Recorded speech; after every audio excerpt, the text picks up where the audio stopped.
কমিটির বৈঠকে কি বিষয় নিয়ে আলোচনা করা হলো? মিটিং হয়েছে আপনারা জানেন, শুধু কোর কমিটি না, কোর কমিটির সাথে এক্সটেন্ডেড ফর্মে যারা ইনভাইটি মেম্বার্সও ছিল, অনেকে মিনিস্টাররাও ছিলেন এবং জনজাতিদের যারা লিডাররা সেখানে ছিলেন।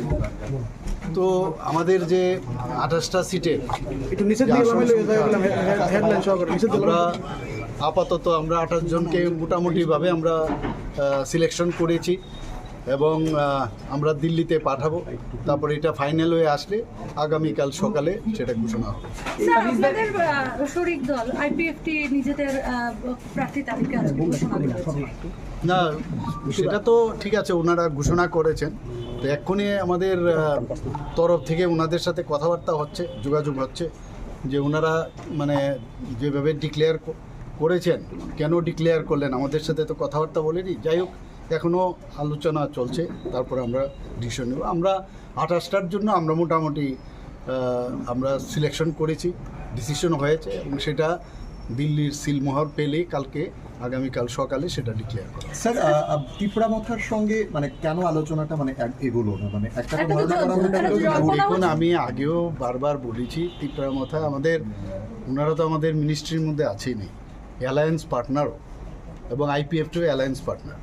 এখন সবার এক্সপেকটেশন থাকে অনেক, তো সেই জায়গার মধ্যে আলোচনা হতেই পারে।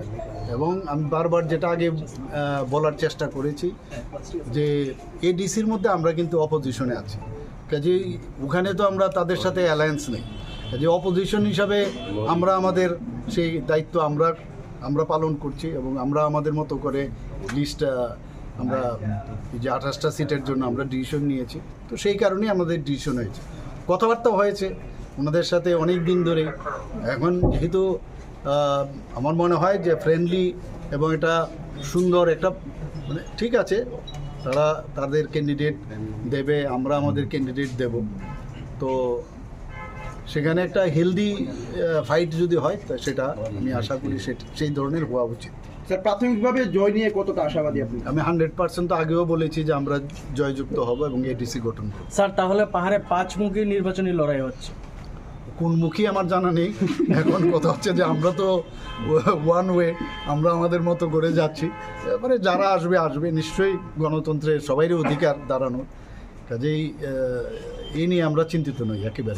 রাজনৈতিক মহলে একটা আলোচনা হচ্ছে যে এই যে জোটটা হলো না, এটা 2023-এর বিধানসভার আগে যেরকম ভাবে বিজেপি মথা আলাদা আলাদা লড়াই করেছিল, পরবর্তী সময় একসঙ্গে জোট হয়েছে, এবারেও কি মানে সেটা হওয়ার সম্ভাবনা রয়েছে কিনা, মানে পোস্ট পোল অ্যালায়েন্স হওয়ার সম্ভাবনা? না, দেখুন তখনও তো এরকম ছিল না, কাজেই পোস্ট পোলই হয়েছিল, তখন অ্যালায়েন্স হতে পারে, ভবিষ্যৎ কে জানে কি হবে, মানে সেইভাবে এখন পর্যন্ত কথা হয়নি।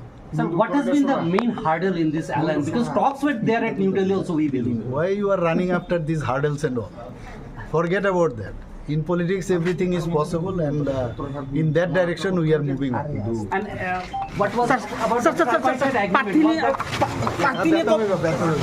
না স্যার, প্রার্থী কবে ঘোষণা হবে?